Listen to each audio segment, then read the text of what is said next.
What happens if an elderly person has no one to care for them, and 5 ways to stay safe living alone. You ever wonder what really goes on when an older person lives by themselves and nobody's around to check on them? It's more than just the quiet evenings and the empty chairs. It's the hidden dangers that creep in when there's no one there to catch a stumble in the hallway or to notice if the phone hasn't rung in days. It's a tough reality that a lot of us face as we get on in years. Maybe our friends have moved away, our spouse isn't here anymore, or the grandkids are busy with their own lives. But here's the thing most folks don't realize. Living solo doesn't have to mean living at risk. In fact, some of the wisest, most capable seniors I know are the ones who figured out how to make their homes and daily routines safer, smarter, and more reassuring. So, whether you're already living on your own or you're thinking about what that might look like down the road, stick with me. I have been around the block a few times, and I've learned that with a few simple adjustments, you can stay independent and keep your peace of mind. Right? Now that we've talked about making the place fall-proof and designing a layout where everything you need is within arm's reach, let's move on to something equally important, keeping your heart and mind connected to others, even when you're living alone. I'm talking about cultivating strong emotional and social anchors, those ties that remind us we're never truly by ourselves, all right? It's easy to underestimate how much a friendly voice or a familiar face can lift your spirits on a gloomy afternoon. I remember one winter in Minneapolis when the wind rattled my windows and my phone hadn't rung in days. I felt like I'd been forgotten. But then a neighbor I'd barely spoken to delivered a fresh pot of chili just because she happened to notice my lights were off. That small act was a lifeline. It reminded me that even when you think you're alone, there's always someone out there who cares. So how do we build those anchors? First off, let's talk about reconnecting with old friends and family, especially if you've drifted apart over the years. Maybe you haven't called your high school buddy since your 50th reunion, or perhaps you lost touch with a cousin who lives in another state. It might feel awkward at first to pick up the phone, but remember, most people love hearing from someone who genuinely wants to check in. I picked up the phone one afternoon and dialed my childhood friend from Buffalo.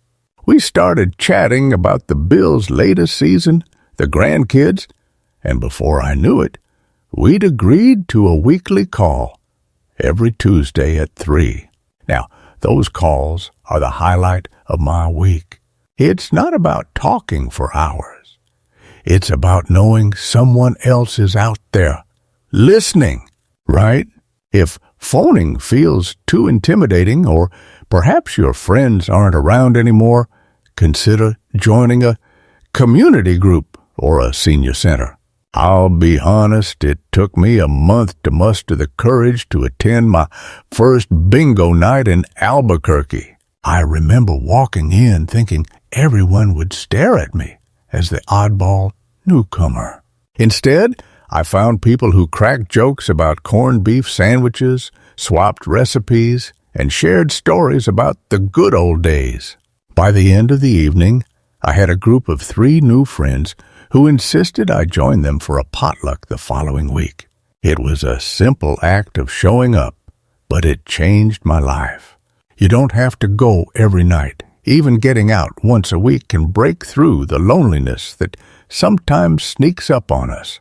For those of you who are more tech-savvy or willing to learn, the Internet offers remarkable ways to stay connected. A few years ago, my granddaughter taught me how to video chat on her iPad. At first, I was fumbling with the touchscreen, but now I look forward to seeing her face light up when she tells me about her day at college in Boston. And once I got that down, I started joining online discussion groups, everything from a local history forum where we argue whether the Alamo should have fallen sooner to a book club for people who adore mysteries set in New Orleans. If you've never done video chatting before, ask a friend or a grandkid to walk you through it. In a couple of sessions, you'll be swapping stories with a neighbor in Seattle or remembering your first car in clear, live color. That's the kind of connection that can keep you grounded, even if you don't leave your living room. Of course, cultivating emotional anchors isn't just about reaching out to people. It's also about creating routines that keep you tethered to life outside your front door.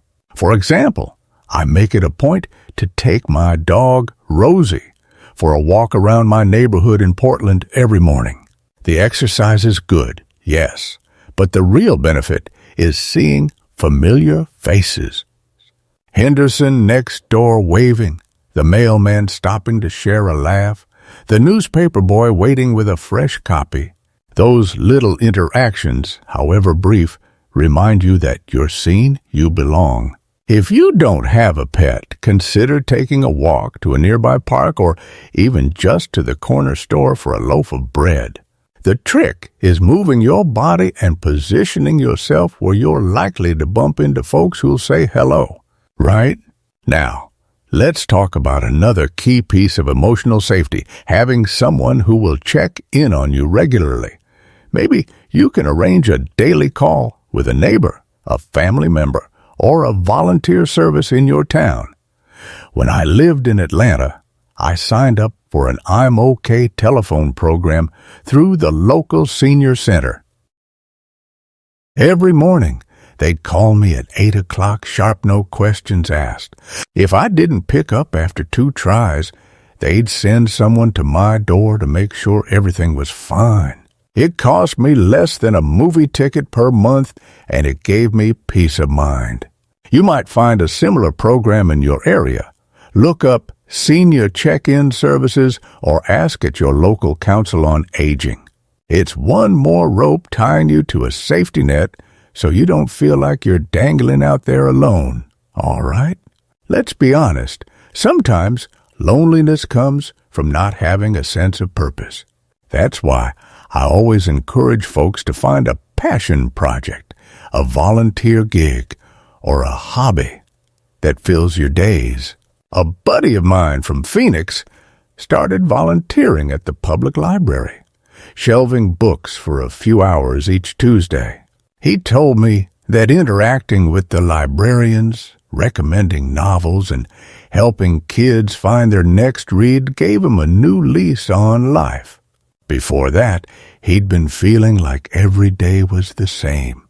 But now, he's planning to teach a short course on mystery novels next month. Having that purpose, it's like having a reason to roll out of bed with a spring in your step.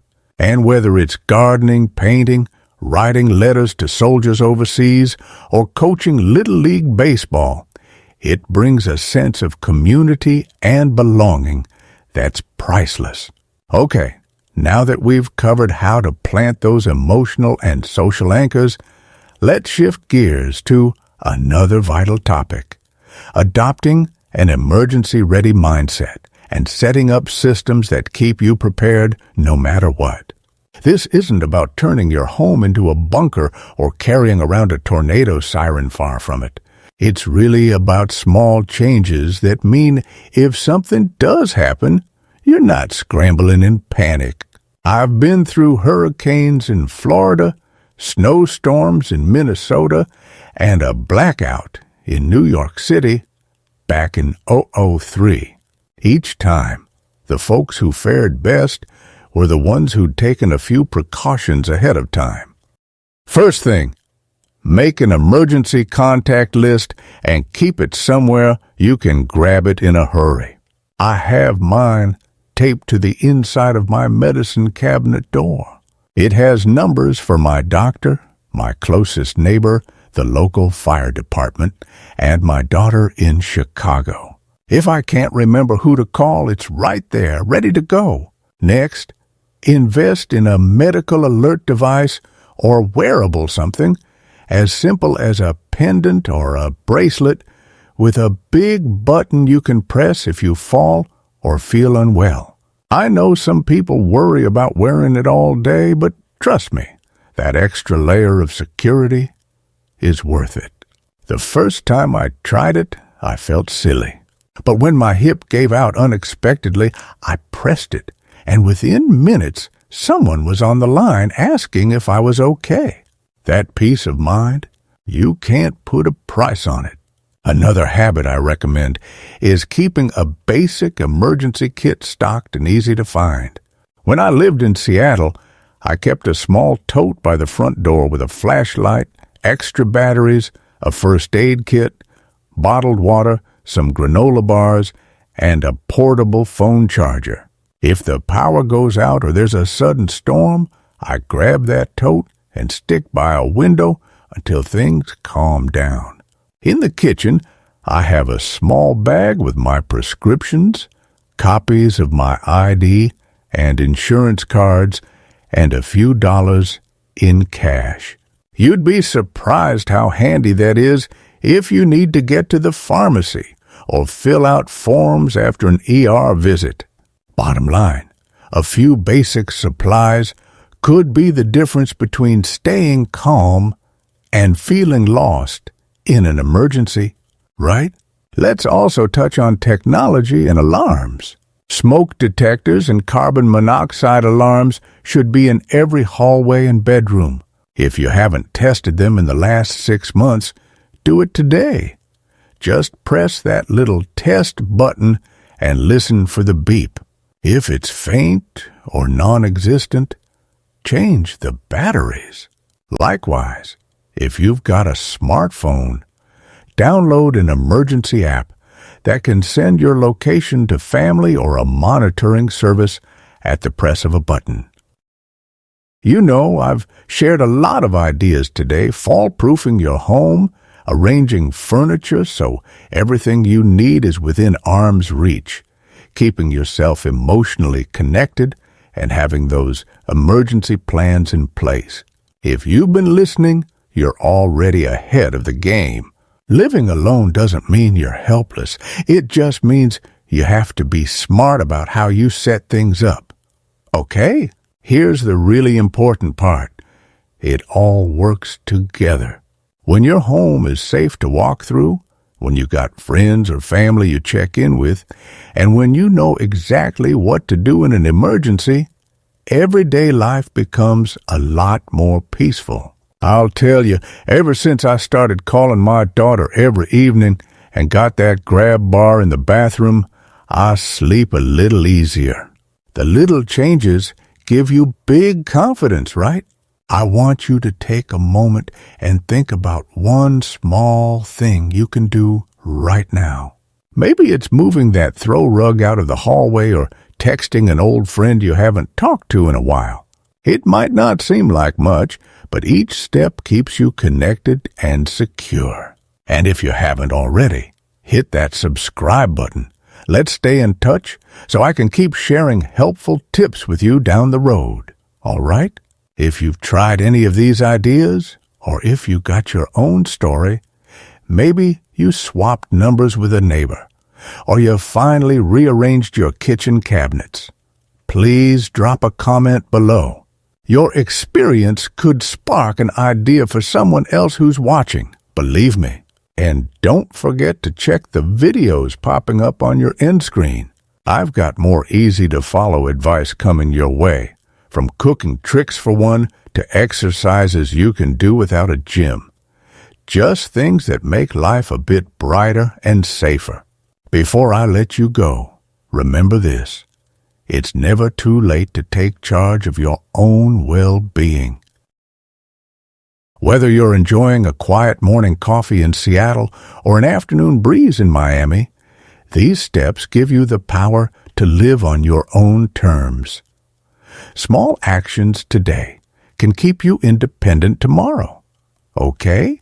So here's to living your best life at any age, staying safe, staying connected, and making every day count. Watch the videos on screen.